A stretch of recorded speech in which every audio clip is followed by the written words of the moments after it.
दिल्ली में दुनिया के सरताज मौजूद है। द्विपक्षीय 3 आज महत्वपूर्ण वार्ताएं होने हैं, उसमें से एक हो चुकी है, अमेरिका के साथ होनी बाकी है। बांग्लादेश की प्रधानमंत्री शेख हसीना के साथ इस वक्त बायलैटरल टॉक्स चल रही हैं। इस वक्त जो स्क्रीन पर आप देख रहे हैं, ये हिंदुस्तान ने जो सबसे बड़ा आयोजन G20 का किया है, उसमें आते हुए मेहमानों की तस्वीर है। G20 समिट भारत के लिए बड़ी सफलता, यही अभी बड़ी खबर है। ऋषि सुनक जो कि ब्रिटेन के प्रधानमंत्री हैं, उन्होंने बयान दिया है ANI को और उन्होंने ये कहा है कि भारत G20 के लिए सही समय पर सही देश है। हमारे पास अब कंसल्टेशन, विमर्श और डिसीजन मेकिंग का बहुत अच्छा मौका है। चरमपंथियों को स्वीकार नहीं करेंगे, ये भी ऋषि सुनक ने कहा है। और उन्होंने कहा है कि मुझे गर्व है कि मैं हिंदू हूं और मुझे अच्छा लगता है कि इस देश की जड़ों से मेरे पूर्वज जुड़े रहे हैं और आज उनकी पहचान को मैं आगे बढ़ा रहा हूं। ऋषि सुनक ने ये बड़ी बातें कही है। PM बनकर पूर्वजों के देश में आना आज बहुत अच्छा लग रहा है। UK के PM के तौर पर इस जमीन पर आना, जिनका ताल्लुक मेरे पूर्वजों से था, बहुत अच्छा लग रहा है। उन्होंने कहा भारत और ब्रिटेन के जो रिश्ते हैं वो आज से ज्यादा मजबूत हुए हैं। भारत के साथ हम लगातार बहुत करीबी से काम कर रहे हैं। अभी अश्विनी चौबे ने जो है जानकारी मिल रही है, क्योंकि उनके प्रोटोकॉल मिनिस्टर के तौर पर, मतलब उनको रिसीव करने के लिए अश्विनी चौबे गए थे और जब वो गए तो उन्होंने जय सिया राम कहकर उन्हें इनवाइट किया। ऋषि सुनक को जब हिंदुस्तान की सरजमी पर उनका इस्तकबाल किया जा रहा था, जब उन्हें इनवाइट किया गया, तो आप देखिए कैसे अश्विनी चौबे वहां पर मौजूद थे, हाथ जोड़कर उनका अभिवादन किया, जय सिया राम कहकर उन्हें इनवाइट किया। हिंदू होने पर गर्व कह रहे हैं ऋषि सुनक और जय सिया राम से किया गया उनका स्वागत। और हम तो कह रहे हैं हिंदुस्तान के दामाद हैं ऋषि सुनक, हिंदुस्तान की बेटी से ब्याहे हैं ऋषि सुनक। हाँ, उनके जो पूर्वज हैं वो इस जमीन से जुड़े हुए थे, लेकिन हमारे यहाँ की बेटी जो है उनसे ब्याही है और इसीलिए हमारे जमाई सा हुए। क्या कह रहे हैं ऋषि सुनक, सुन लीजिए। First of all, thank you for the warm welcome. It's fantastic for me to be back in India. Obviously, it's personally very special for me to be here, particularly with Akshata, and we've thoroughly enjoyed the first few hours of our trip so far. Now, when it comes to Ukraine and Russia and the conflict, one thing I will be doing is highlighting that the devastating impact that Russia's illegal invasion is having on millions of people around the world, particularly on food prices. Russia recently has pulled out of a grain deal that was shipping grain from Ukraine to many poor countries around the world, and now you've seen food prices go up. That's causing suffering for millions of people. It's not right, and one of the things I'll be doing is making people aware of that impact of Russia's illegal war. आपको बता दूं, सारे खास मेहमान यहाँ studio में मेरे साथ मौजूद है। शिवम त्यागी, राष्ट्रीय प्रवक्ता भारतीय जनता पार्टी के, हमारे साथ जुड़ चुके हैं। JK त्रिपाठी जी, पूर्व राजनयिक, हमारे साथ जुड़ चुके हैं। General KK Sinha, defence expert, जुड़ चुके हैं। रामकृपाल सिंह साहब, वरिष्ठ पत्रकार हैं, और मेजर अली भी हमारे साथ यहाँ पर मौजूद हैं। आप सभी का बहुत बहुत स्वागत है। और इस वक्त मेरे 3 सहयोगी आपको नजर आ रहे हैं। एक तो प्रिया, इस वक्त वो खुद को टीवी पर देख रही हैं, हमारे YouTube चैनल पर हमारे साथ मौजूद है। शिखा ठाकुर भी हमारे साथ जुड़ चुकी हैं और अक्षय राय, मेरे सहयोगी, पालम एयरपोर्ट से हमारे साथ जुड़ चुके हैं। सबसे पहले शुरुआत करेंगे शिखा, आप मेरे ख्याल से दिल्ली कैंट में मौजूद हैं। अब तो मेहमानों के आने का सिलसिला, क्योंकि एक टाइम था जब कोई फ्लाइट जो है वो शेड्यूल नहीं थी, लेकिन अब एक बार फिर से सिलसिला शुरू हो गया है। जी बिल्कुल रुबिका, मैं इस वक्त दिल्ली कैंट के पास ही मौजूद हूँ और बिल्कुल मेरे ठीक पीछे एयरपोर्ट का रास्ता गुजरता है, लेकिन सिक्योरिटी रीज़न की वजह से, जैसा कि मैंने आपसे पहले भी कहा, हम मूव कर रहे हैं लगातार। और ऋषि सुनक साहब के उस बयान को आप सुनवा रही थी रुबिका, जिसमें उन्होंने कहा कि उनका इस जगह से जुड़ाव रहा है और ऋषि सुनक को लेकर, ब्रिटेन को लेकर के और भारत के साथ उनके संबंधों को लेकर के हमेशा एक नए स्तर पर इस संबंध को लेकर जाया गया है। और कहीं ना कहीं मैं पहले भी बात कर रही थी कि स्टूडेंट वीज़ा बहुत इंपॉर्टेंट होता है। जब भी हम अपने दोस्तों से भी बात करते हैं तो ब्रिटेन को लेकर या फिर यूएस को लेकर के ये बहुत इंपॉर्टेंट होता है। तो उम्मीद यही की जा रही है कि बायलैटरल टॉक्स में ये तमाम मुद्दे सुलझेंगे। और इसके साथ ही एक बार फिर से रुबिका, अब लोगों के आने का सिलसिला शुरू हो जाएगा। जो डेलीगेट्स हैं वो अब पहुंचने शुरू हो जाएंगे। अब से कुछ ही देर बाद जो बाइडन यहाँ पहुंचने वाले हैं शाम 6:55 पर उनकी फ्लाइट यहीं पर पीछे लैंड करने वाली है और उसके बाद बायलैटरल टॉक का हिस्सा भी वो बनने वाले हैं।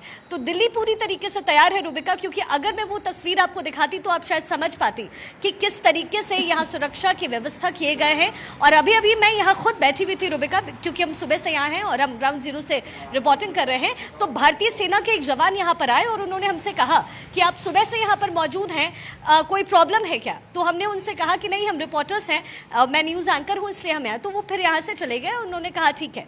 तो आप समझ जाइए इस बात से कि वो बहुत दूर उनका दफ्तर है, लेकिन उनकी नज़र यहाँ तक हम पर बनी हुई थी कि हम सुबह से यहाँ पर मौजूद हैं, यानी एक पत्ता भी यहाँ नहीं हिल सकता। और अब से कुछ ही देर बाद चूंकि जो बाइडन आ रहे हैं, इसलिए सुरक्षा के इंतजाम और पुख्ता कर दिए गए। 6:55 का वक्त है और उससे पहले अब से कुछ 11 मिनट के बाद ऑस्ट्रेलिया के जो प्राइम मिनिस्टर है एंथनी एल्बनीज़े, वो भी यहाँ पर आएंगे सरजमी हिंदुस्तान पर। अक्षय और प्रिया दोनों हमारे साथ बने हुए हैं। अक्षय, आप कहाँ पर मौजूद हैं और इस वक्त क्या जानकारी दर्शकों के साथ साझा करेंगे? अच्छा, एक सेकंड, बस एक सेकंड रुबिका, जहां पर मैं मौजूद हूं अक्षय, इसीलिए क्योंकि इजिप्ट के president Abdel Fattah el Sisi जो हैं वो पहुंच चुके हैं और उनके आगमन की तस्वीरें आ रही है। ये देखिए, super excited general VK Singh उनको लेने के लिए, उनका इस्तकबाल करने के लिए पहुंचे हैं। इजिप्ट के president Abdel Fattah el Sisi, आप इस वक्त ये तस्वीरें देख रहे हैं फर्स्ट ऑन भारत 24। तस्वीरें आपको सब जगह दिखेगी, लेकिन कौन कितना एक्टिव, कितना जल्दी आप तक वो तस्वीरें पहुंचाता है, ये माने रखता है। और ये देखिए, अब्देल फतेह अल सिसी जो हैं वो तेज कदमों से आगे बढ़ते हुए, और ये तमाम वो कलाकार जिनके माथे पर एक शिकन आपको नजर नहीं आएगा, क्योंकि सबके सब ये जानते हैं कि अतिथि देवो भव, इंतज़ार कर रहे हैं। कई बार आप भी जब छोटे रहे होंगे तो 26 जनवरी और 15 अगस्त की तारीख को स्कूल में ले जाया जाता था आपको, ऐसे ही बच्चे बंद सवर के तैयार होते थे, ग्रुप डांस होता था, गाने गाए जाते थे, कई बार थकान हो जाती थी, लेकिन ये माहौल एकदम अलहदा है।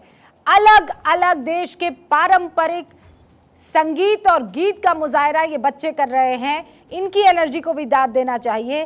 फिलहाल आपको बता दें सारे खास मेहमान, अक्षय माफ़ी चाहती हूँ, अब आप अपनी बात जारी रख सकते हैं। रुबिका, जहां पर मैं मौजूद हूं, फतेह अल सिसी का आपने जिक्र किया, ठीक मेरे पीछे उनका विमान यहां पर उतरा है। पालम टेक्निकल एयरपोर्ट ये है और यहीं पर ज़्यादातर मेहमानों का आने का सिलसिला जारी है। जो बाइडन भी यहीं पर लैंड करेंगे और मैं आपको कुछ तस्वीरें दिखा देता हूं कि किस तरह की यहां पर तस्वीरें हैं। जो आप ये बसेस देख रहे हैं, ये बसेस पूरी जो डेलीगेट्स के लिए लगाई गई हैं। इसके अलावा जो आपको वैन कुछ मूव कर रही हैं वो भी तमाम डेलीगेट्स के लगाई गई हैं। और उसके पीछे लोगों जो फतेह अल सिसी है कुछ देर में यहाँ पर निकलेंगे। 6:50 पर ये बताया जा रहा है कि जो बाइडन यहाँ पर लैंड करेंगे और लगभग 15 मिनट 20 मिनट के बाद ऑस्ट्रेलियाई प्रधानमंत्री यहाँ पर नीचे उतरने वाले हैं G20 में शिरकत करने के लिए। साफ तौर पर है कि भारत तैयार है, दिल्ली तैयार है और G20 की सदस्यता मिलने के बाद, जिस तरह से प्रेसिडेंसी मिलने के बाद भारत ने काम किया है, प्रधानमंत्री नरेंद्र मोदी का सभी जो भी यहाँ पर प्रतिनिधि पहुंचे हैं उन्होंने तारीफ की है कि भारत ने बेहतर तरीके से इसको आयोजित किया किया है और साफ तौर पर है कि उस पर नजर रहेगी कि कल और परसों किस तरह की कल ही वार्तालाप तो होती है, क्या कुछ जिससे निकल बायलैटरल करके टॉक्स सामने आ और पाता है। शुरुआत जो है वो ब्रिटिश प्रधानमंत्री ऋषि सुनक से ही होने वाली है, और उसके बाद जापान के साथ हमारा बायलैटरल टॉक होने वाली है। फिर जर्मनी के जो चांसलर है ओलाफ शोल्ज, उनसे भी हमारी कल द्विपक्षीय बातचीत और वार्ता होने वाली है। सारे मेहमान यहाँ पर बने हुए हैं, लेकिन उससे पहले प्रिया का रुख कर लेते हैं। प्रिया, आप कहाँ इस वक्त मौजूद हैं और अब तक और क्या कुछ नया देखा, समझा, पाया आपने?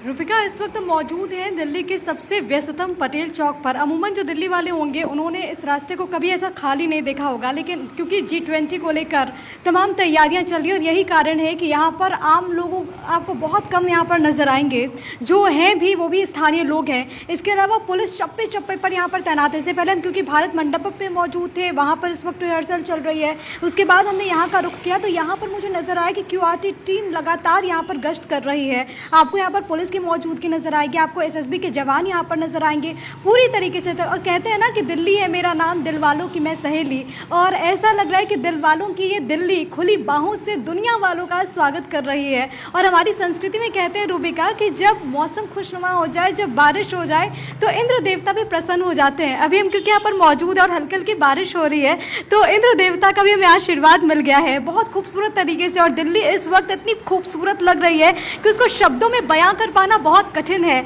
हमने यहाँ पर गाड़ियों को देखा जहाँ पर G20 थीम के साथ तमाम लोग जो हैं वो अपनी गाड़ियों को लेकर के जो निकले हुए हैं। कई सारे ऐसे लोग हैं जो कि कॉन्वॉय में भी वो गाड़ियाँ हैं वो भी यहाँ से जा रही हैं और ये बहुत व्यस्ततम चौक चौराहा है। यहाँ पर कई सारे बड़े बड़े दफ्तर हैं, लेकिन आज के दिन यहाँ पर ये सन्नाटा पसरा हुआ है। और दरअसल ये मेज़बानी क्योंकि इस वक्त जो भारत कर रहा है ये उसके लिए तमाम तैयारियाँ हैं सुरक्षा के दृष्टिकोण से अलग अलग जगहों पर। क्योंकि जब हम यहाँ पर पहुँचे भी आप देख सकते हैं बीच बीच में आपको जो वरीय अधिकारियों की गाड़ियाँ भी यहाँ से क्रॉस करते हुए नजर आएगी। बीच बीच में जो अधिकारी हैं वो भी हमसे पूछ रहे हैं कि आप लोग यहाँ पर क्यों हैं, क्योंकि सिक्योरिटी के दृष्टिकोण से एक जगह पर रुकने की यहाँ पर मनाही है। और यही कारण है क्योंकि बहुत इंपॉर्टेंट हो जाता है सुरक्षा के लिहाज से भी। लेकिन पुलिस के जवान और SSB के जवान 24 घंटे यहाँ पर मुस्तैद हैं ताकि कोई व्यवधान उत्पन्न ना हो और बहुत अच्छे तरीके से हम ये G20 जो समिट की मेज़बानी कर रहे हैं ये 2 दिन बहुत अच्छे तरीके से संपन्न हो। रूपिका, और हम आपके पीछे वो तमाम तस्वीरें जो आप दिखा रही हैं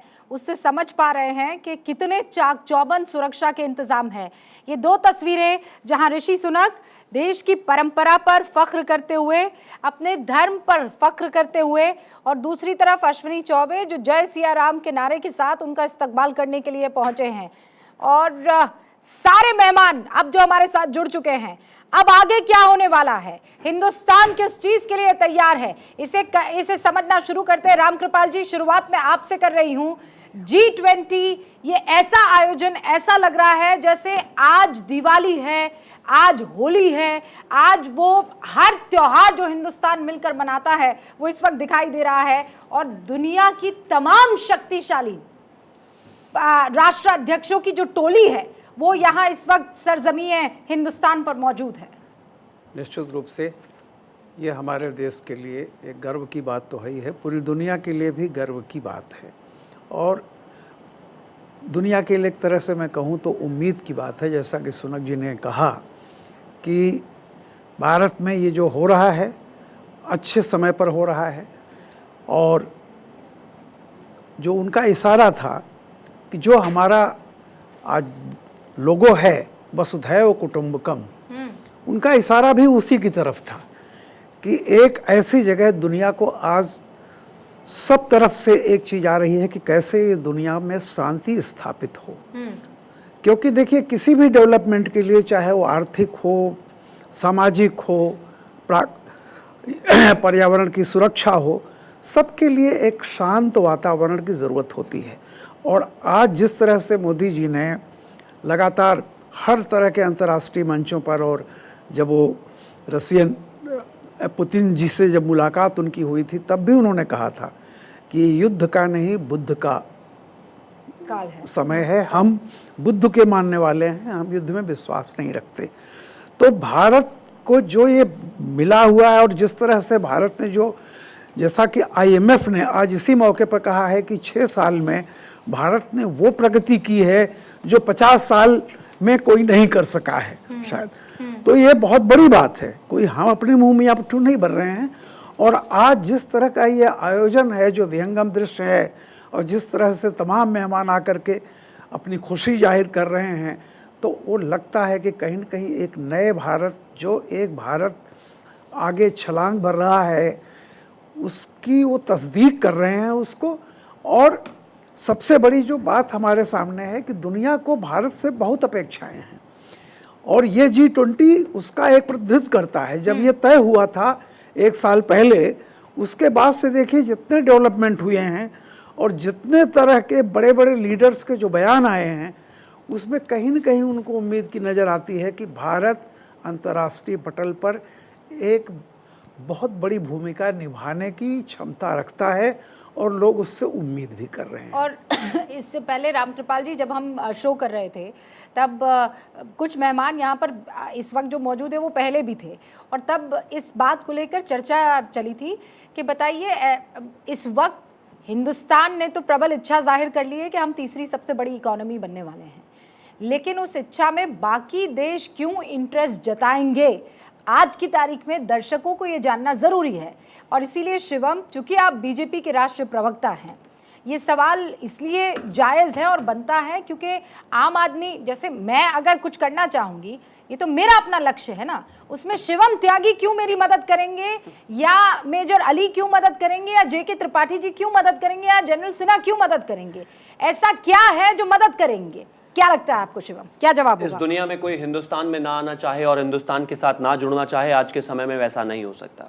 मुझे लगता है कि दुनिया के तमाम बिजनेसमैन से लेकर इंटरनेशनल लीडर्स तक सबने कहा है कि हिंदुस्तान में क्या पोटेंशियल है और आने वाली सदी किसकी होनी है, यानी कि हिंदुस्तान की होनी है। मुझे लगता है उसको बताने की आवश्यकता नहीं है। लेकिन महत्वपूर्ण विषय यहाँ पर सिर्फ अगर कुछ है कि 200 से ज़्यादा मीटिंग पिछले 1 साल में हमने की, 60 से ज़्यादा हिंदुस्तान के शहर कवर किए, 1 लाख से ज़्यादा डेलीगेट्स को हमने फेलिसिटेट किया, और करीब 125 देश से अलग अलग जगहों से डेलीगेट्स आए। हर एक मिनिस्ट्रीज की अपने अपनी जिम्मेदारियां थी, जिसके तहत अलग अलग लेवल पर, अलग अलग चीजों पर, स्तर पर काम हुआ। एग्जांपल के तौर पर अगर मैं हेल्थ की ही बात करूं, तो हेल्थ मिनिस्ट्री ने WHO के साथ मिलकर जो है ट्रेडिशनल मेडिसिन प्रमोट करने के लिए एक वो किया। मेरा ऐसा मानना है कि इतनी लंबी यात्रा के बाद आज हम भारत मंडपम में, जो सिडनी के ओपेरा से भी बड़ा एक जगह है जहां पर 7000 लोग एक साथ बैठ सकते हैं, वहां पर करीब 1200 डेलीगेट्स और तमाम राष्ट्राध्यक्षों के साथ बैठे होंगे। मुझे लगता है ये किसी भी भारतवासी के लिए पहले तो एक बड़े गौरव की बात है। इसके अलावा अगर हम बात करें जहां तक जुड़ने का विषय है, मैं मानता हूं हिंदुस्तान ग्लोबल साउथ की और दुनिया की वो आवाज है जहां पर हमने 1 अर्थ 1 फैमिली का नारा दिया। उसमें तमाम कंसर्न्स हैं। इस देश के प्रधानमंत्री ने अभी एक लंदन के अखबार द टाइम्स में एक अपना लेख लिखा था। उसमें महत्वपूर्ण विषय जो हमेशा से वो परस्यू करते रहे हैं, उनमें से एक है क्लाइमेट चेंज। क्लाइमेट चेंज को लेकर उन्होंने बहुत बड़ी बात की कि क्लाइमेट चेंज हमें किस तरीके से हमारी बीमारियों पर, हेल्थ पर इफेक्ट करता है, उसको लेकर हमें कोई पॉलिसी बनानी पड़ेगी। इसके अलावा अगर मैं बात करूं, जितनी भी मल्टीलैटरल फंडिंग एजेंसीज हैं, जैसे कि वर्ल्ड बैंक हो गया, जैसे कि IMF हो गया, यहां पर छोटे छोटे देशों की आवाज नहीं सुनी जाती है। इस जो हम G20 कर रहे हैं, इस G20 में सबसे ज्यादा अफ्रीकन कंट्रीज इस बार हैं, यानी कि ग्लोबल साउथ में जो छोटी छोटी कंट्रीज हैं, जिनका मतलब जिनकी आवाज नहीं सुनी जाती, जिनको फंडिंग प्रोपोर्शन बहुत कम है, उसको लेकर मेरे देश के प्रधानमंत्री ने एक बात को ठाना है कि हम हर किसी को एक बराबर हिस्सा इन तरह की एजेंसीज में दिला सके। यह महत्वपूर्ण है। और एक और सबसे बड़ा विषय यह है कि जब रशिया और यूक्रेन में लड़ाई थी, यूरोपियन यूनियन ने हमारे ऊपर खूब अलग अलग तरह के कोशिशें की चीज़ों को कहीं ना कहीं डिरेल करने की, लेकिन मेरे देश के प्रधानमंत्री ने अटल होकर चीज़ों को बात रखी और हम किसी के प्रेशर में नहीं आए।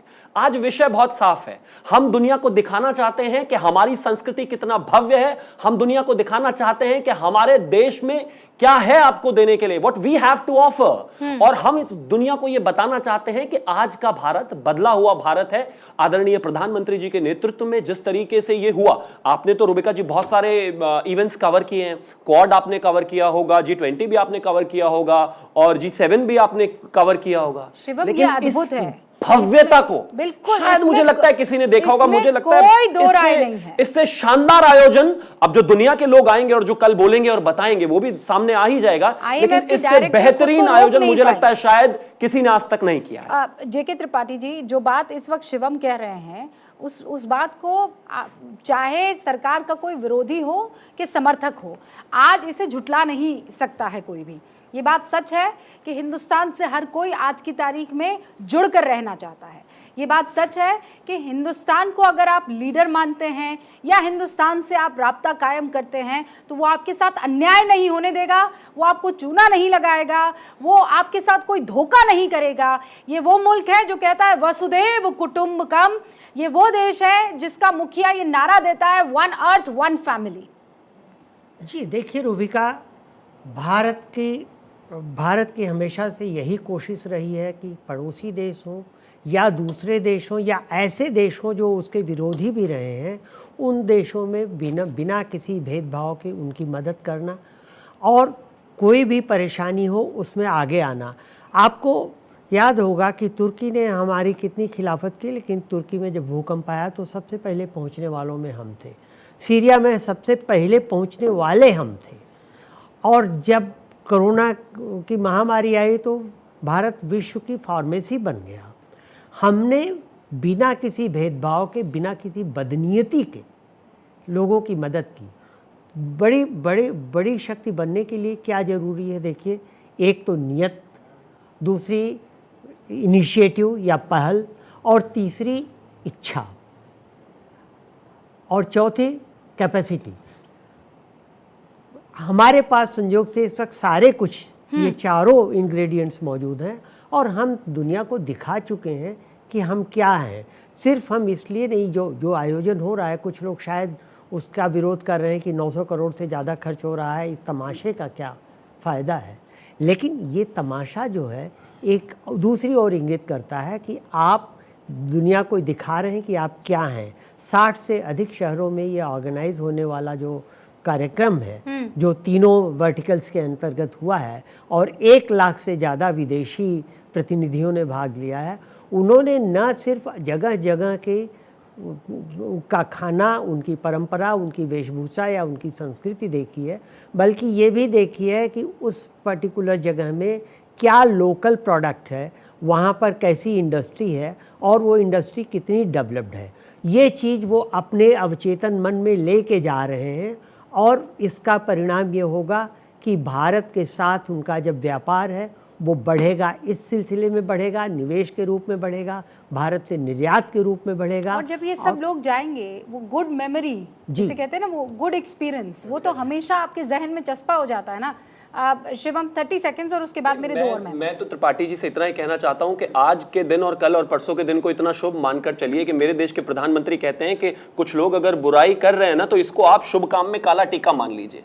अभी आज हमें उनकी बात ही नहीं करनी है, वो तो कहते ही रहेंगे, वो तो हमेशा ही कहते रहेंगे। लेकिन अगर यूके के प्रधानमंत्री इस बात को आकर कहते हैं कि मुझे भारतीय होने पर गर्व है, भारतीय मूल का होने पर गर्व है, मेरी धर्मपत्नी भारतीय है और वहां से जुड़ा रहना मेरे लिए हमेशा एक गौरव का विषय है, तो मुझे लगता है कि जो बाकी कुछ लोग हैं उन पर कितना असर पड़ना चाहिए, मुझे लगता है उनको हमें नहीं देखना चाहिए। लेकिन अंततः एक बात जो विशेष है वो ये कि आज आप जब भारत आते हैं तो भारत को देखिए, और जब आप भारत आएंगे तो आप देखेंगे कि इस देश में 127 करोड़ डिजिटल सिग्नेचर वाला आधार है।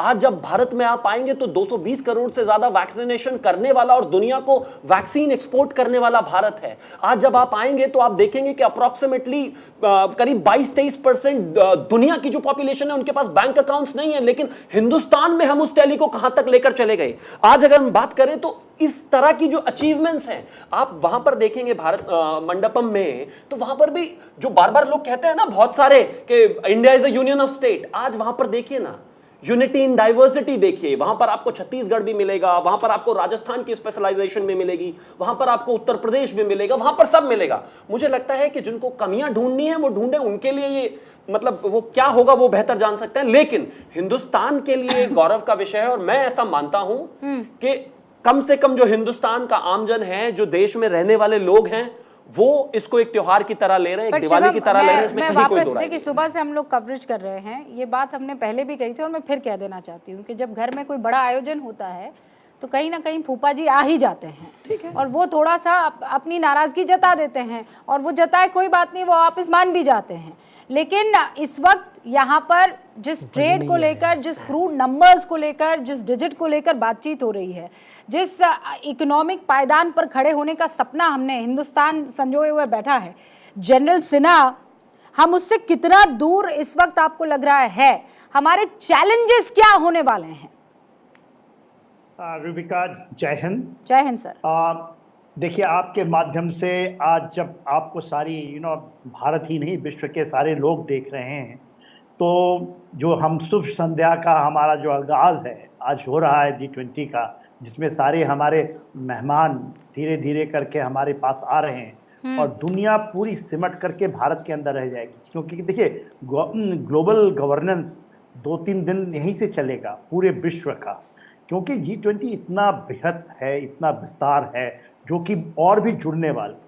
जो आपने कहा कि हमारी चैलेंजेस क्या हैं G20 की, या भारत की चैलेंजेस क्या हैं और भारत कहाँ भर कर आया है। देखिए, मैं उन चीज़ों को नहीं जाता कि रेटरिक या छोटी जो इनटेंजिबल फैक्टर है, सारा चीज़ डिपेंड करता है टेंजिबिलिटी के ऊपर। क्या हमारी टेंजिबल फैक्टर्स हैं?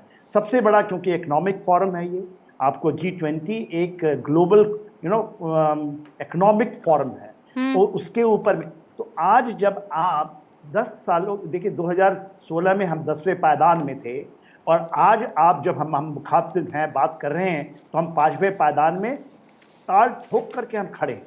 और ऋषि सुनक साहब आए, उनके ही देश को जो हमारे पर राज किया था उससे आगे निकले। आने वाले समय में जब हम $5 ट्रिलियन की इकॉनमी, तो हम अब पहुंच जाएंगे। जब हम 2027 की बात करते हैं, $5 ट्रिलियन की इकॉनमी से आगे बढ़ने की, हम 2 छलांग और मार रही हैं आप, उसमें आप तीसरे पायदान की तरफ देख रही हैं। और ये कोई ऐसा नहीं कि बातचीत है, ये टेंजिबिलिटी है। ये आपको वर्ल्ड बैंक कहता है, IMF कहता है, और सारे पैरामीटर्स। और ये सर तस्वीरें आ गई। आज जो दूसरी बायलैटरल मीटिंग होनी थी वो बांग्लादेश की प्रधानमंत्री शेख हसीना के साथ होनी थी, और शेख हसीना और प्रधानमंत्री नरेंद्र मोदी की ये बायलैटरल मीटिंग की तस्वीरें हैं, जहां पर दोनों ही देशों के प्रधानमंत्री इस वक्त, आप कमरे में एनर्जी को देखिए, मुस्कुराते हुए दोनों चेहरे हैं और दोनों एक दूसरे के सुख में दुख में साथ रहे हैं। बांग्लादेश जानता है कि बड़ा भाई है, जो हमारी पैदाइश में भी हमारे साथ खड़ा हुआ था, हमारी तकलीफों में हमारे साथ खड़ा था, और आज की तारीख में नरेंद्र मोदी बांग्लादेश के प्रधानमंत्री शेख हसीना के साथ बायलैटरल वार्ता की तस्वीरों में दिखाई दे रहे हैं। रामकृपाल जी भी हमारे साथ लगातार बने हुए हैं। रामकृपाल जी, ये वो मुल्क है, और कल ब्रिटिश से, जापान से, जर्मनी से और बाकायदा अमेरिका से अब से कुछ ही देर में हमारी बायलैटरल टॉक शुरू हो जाने वाली है। हर कोई यही पूछेगा कि G20 में साइन तो बहुत सारे होंगे, मीटिंगें तो बहुत सारी होंगी, लेकिन वो क्रूड नंबर क्या होगा जो हमारे पास आएगा, उसका कोई ठोस जवाब हमारे पास? रूबिका जी, जो आपने अभी सवाल एक उठाया था कि कुछ लोग ये आलोचना कर रहे हैं कि क्या मिलेगा और हम आगे बढ़ेंगे तो अपने बूते आगे बढ़ेंगे, तो पहले तो मैं उस पर एक टिप्पणी करना चाहता हूँ।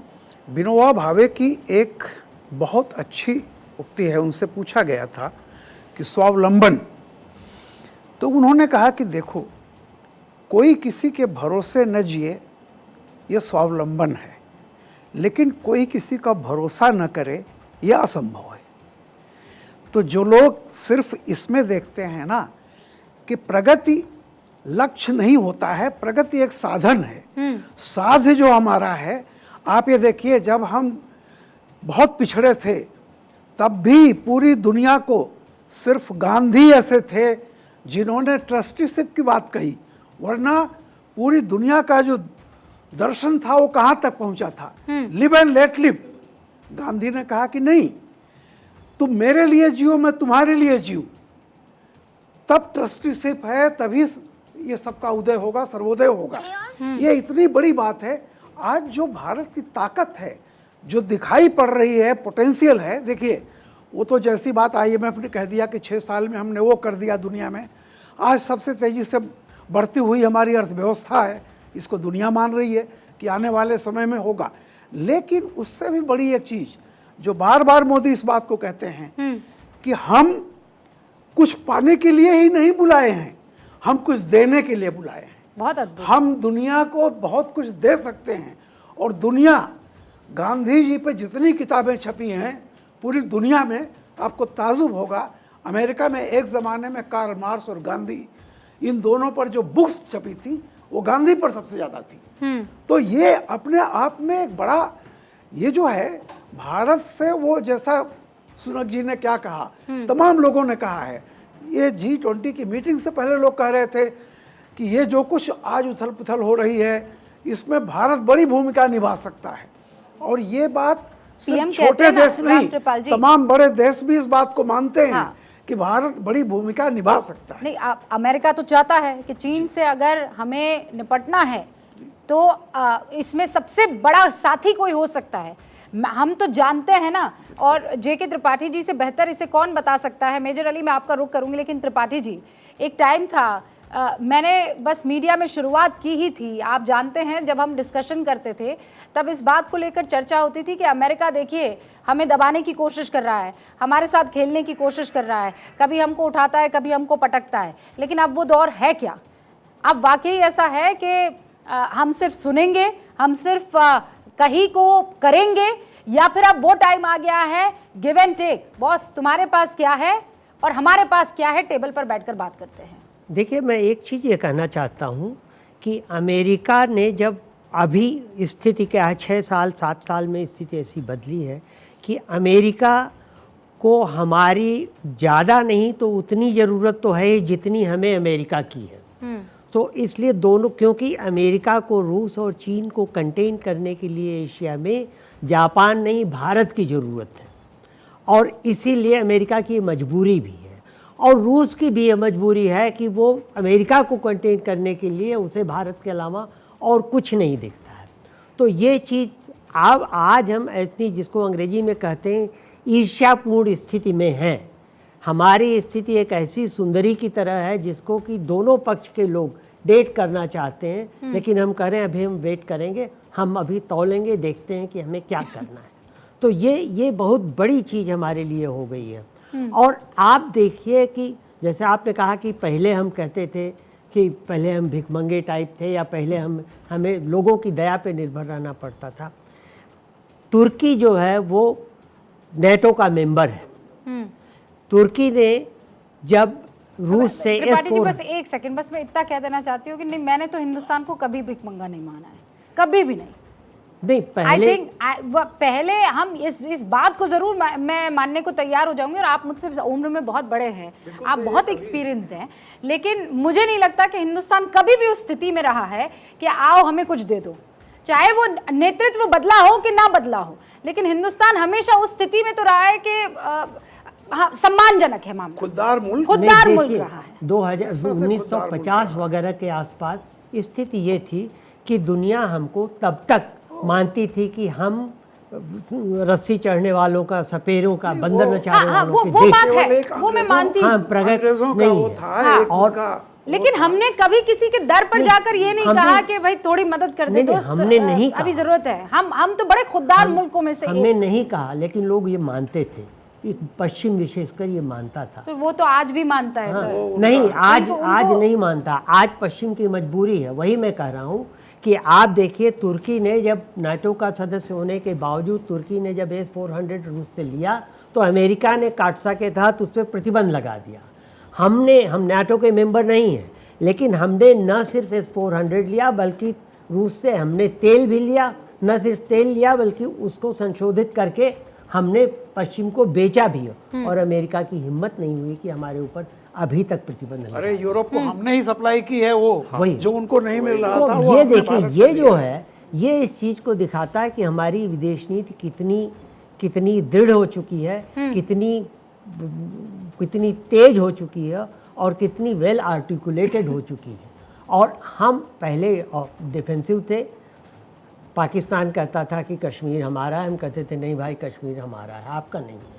अब पाकिस्तान कहता है कश्मीर हमारा है, तुम कहते हैं POK भी हमारा है, सिर्फ जम्मू एंड कश्मीर ही नहीं। और हम ये कहते हैं कि आप, और ये तो इतनी अद्भुत फीलिंग है जेके त्रिपाठी जी कि बोलते हैं कश्मीर हमारा है, हम कहते हैं अरे सुनो POK हमारा है, दे देना।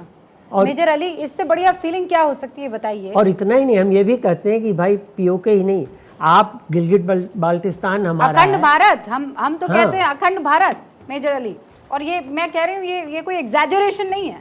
बिल्कुल जी, देखिए रुबिका जी, टाइम पाकिस्तान में प्रोटेस्ट होती हैं कि हमको हिंदुस्तान का हिस्सा बनना है, पीओके गिलगित बाल्टिस्तान में, वो वहाँ पे भी वो खैर वो तो मुल्क वाहियात क्या बोले आपको, वो नासुर है, उसके बारे में बात करना तो बिल्कुल बेकार है। लेकिन आज इतना फ़ख्र महसूस होती है, इतना फ़ख्र महसूस होती है। और एक बात और मैं क्लियर कर दूं कि अम्बेसडर त्रिपाठी साहब ने जो बोला वो, हालांकि जहाँ तक मैं समझ पाया उनका खैर मतलब ये शायद ये नहीं होगा, और आपने कभी नहीं, कतई नहीं कहा कभी भी, जहाँ तक मैंने आपकी डिबेट देखी कि कभी हम भिखमंगे होंगे। उनका मतलब ये होगा कि हम गरीब मुल्क ज़रूर थे, बिल्कुल सफ़ेद का मुल्क ज़रूर थे, लेकिन कभी हम खुदारी हमें बहुत थी, हमने कोई भी काम छोटा बड़ा नहीं समझा, हमने हर एक मेहनत करी है। तो may be it was choice of words that, ये गलती थे उनके, स्लिप ऑफ टंग, उनका मतलब ये होगा ज़रूर कि हम गरीब ज़रूर थे, लेकिन आज की तारीख में हम इतने सुपर पावर बनने को आगे हैं कि जो हमारे जो दुश्मन मुल्क जब मानते हैं हम पाकिस्तान को, वहाँ के भी लोग कहते हैं हमको हिंदुस्तान में शामिल होना है। मैं ये भी सुना था कि जब हमारा चंद्रयान 3 मिशन जा रहा था, तब उस टाइम पे लैंडिंग से पहले पाकिस्तान तक के अंदर हिंदुस्तान जिंदाबाद के नारे लगे थे भाई। खैर ये बहुत अच्छी बात है। अच्छा, ये जब सोलर मिशन हमारा गया आदित्य L1, आप देखिए सोच भी नहीं सकता था कोई सपने में भी कि सूरज जहां पे अगर 1 सेकंड 2-4 सेकंड के लिए आप देखेंगे तो आंखें जल जाएंगी, आंखें लाल हो जाएंगी, वहां पे आपका मिशन जाएगा। तो हम दुनिया में ही नहीं, हम यूनिवर्स में भी अपने झंडे गाड़ रहे हैं हर जगह पे। तो हिंदुस्तानी होने का फख्र है हम सबको। और आज की तारीख में जितने भी लोग अगर दिल्ली में होंगे वो देखेंगे कि भाई दिल्ली, आप बताई थी आप वो किसान सुबह को कि जब आप गाड़ी से आ रही थी, जो आपकी गाड़ी पायलट कर रहे थे, उन्हें बोला, आपने बोला मैं ये कहाँ आ गई, उन्होंने बोला ये नहीं, और कई लोग मानेंगे नहीं, इस बात को ट्रोल करेंगे। जेके त्रिपाठी जी, मैं सच बता रही हूँ आपको, मैं महामाया फ्लाईओवर पर मेरी नज़र नीचे थी, पायलट गाड़ी चला रहा था और मैं अपने मोबाइल में गुम थी। अचानक पायलट ने बोला कि मैम यहाँ से लेफ़्ट टर्न लेना है। तो मैं जब सर ऊपर उठाया तो सब चमक रहा है, मुझे समझ नहीं आया कि मैंने कहाँ है भाई, हम हैं कहाँ। तो मैंने शीशा नीचे करके त्रिपाठी जी देखा तो वो महामाया फ्लाईओवर और शिवम त्यागी, तो मेरे ख्याल से वो रूट उनका नॉर्मल कॉमन रूट है, रोज़ का रूट है, वो इतना जगमगाता, इतना खूबसूरत लग रहा था कि कुछ सेकंड के लिए दिल किया एक बार संभालूं इसको अपनी आंखों में। इतना दुल्हन की तरह इस वक्त सिर्फ दिल्ली नहीं, पूरा देश सजा हुआ है, पूरा देश। शिवम त्यागी।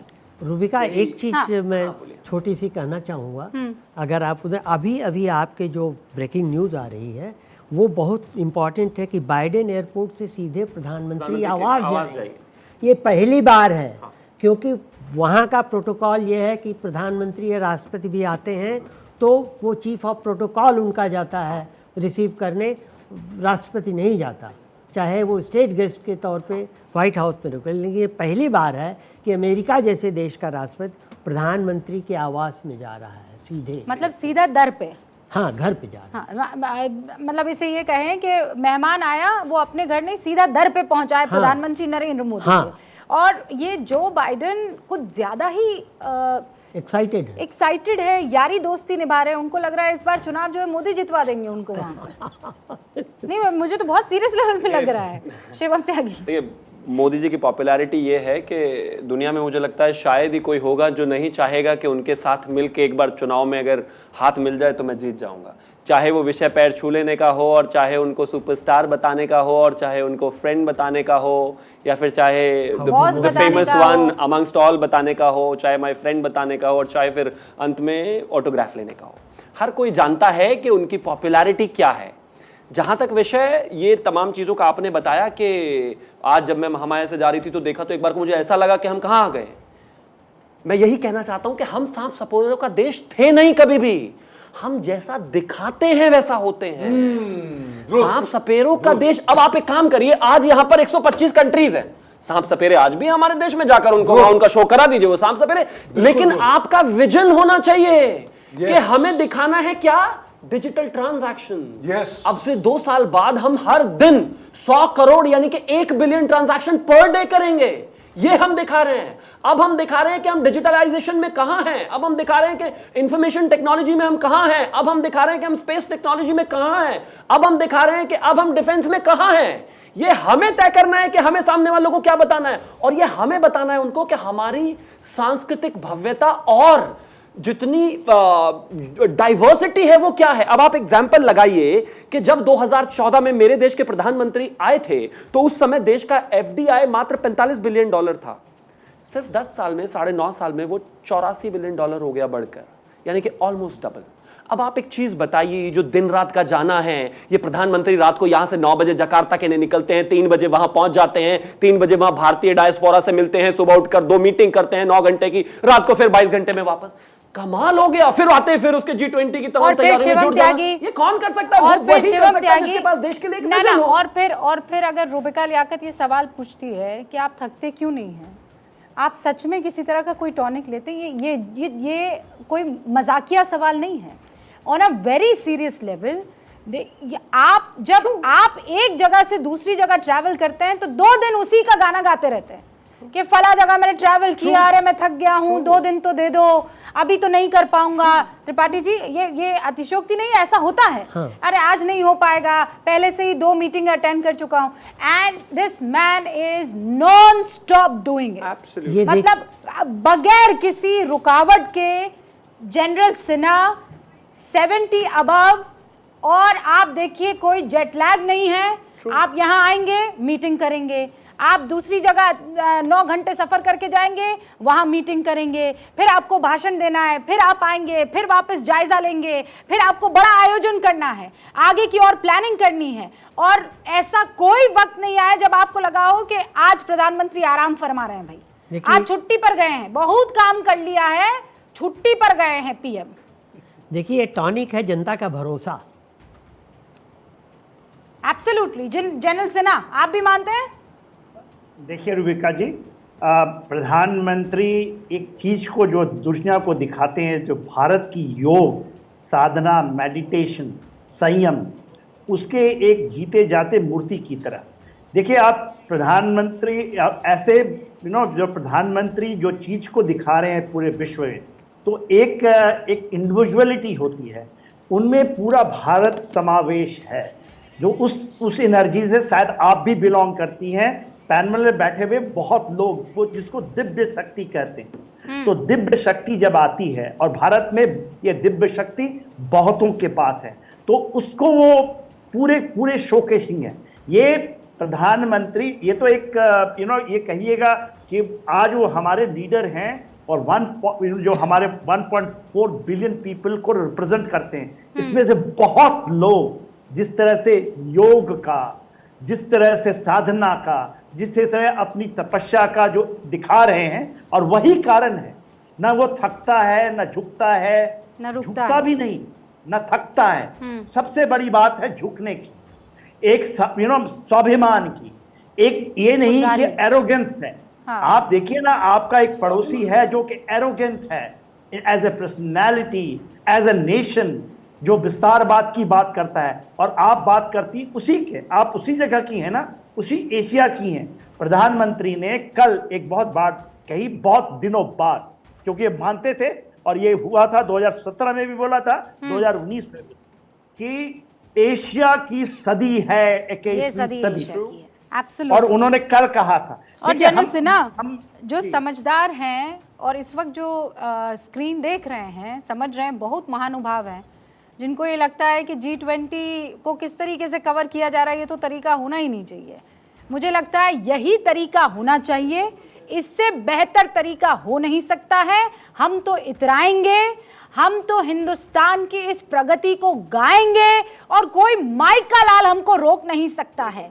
हिंदुस्तान अगर अव्वल पंक्ति में खड़ा होके दुनिया की शक्तिशाली देशों के राष्ट्र अध्यक्षों के चेहरे पर वो 2 इंच मुस्कान लाकर ये कह रहा है, आओ दोस्त मिलकर दुनिया को आगे बढ़ाए एक फैमिली की तरह, तो हम इस पर फख्र करेंगे, और इसको बड़ी ब्रेकिंग के साथ हम लोग स्क्रीन पर जो है चिपकाएंगे, चस्पा करेंगे। और बड़ी खबर इस वक्त आपको दे देना चाहती हूं, इस वक्त पहुंच चुके हैं जो बाइडेन हिंदुस्तान में किसी भी वक्त उनका विमान जो है वो हमें जानकारी मिल रही है कि लैंड कर सकता है और उसके बाद प्रधानमंत्री नरेंद्र मोदी से मुलाकात करने के लिए सीधे पोटस उनके घर पर जाएंगे। President of the United states की मुलाकात प्रधानमंत्री नरेंद्र मोदी से 7:33 पर है। हम इंतजार कर रहे हैं। इनफैक्ट जो बड़ी खबर आई थी वो ये कि ऑस्ट्रेलिया के पीएम एंथनी एल्बनीज जो हैं वो पहुंच चुके हैं दिल्ली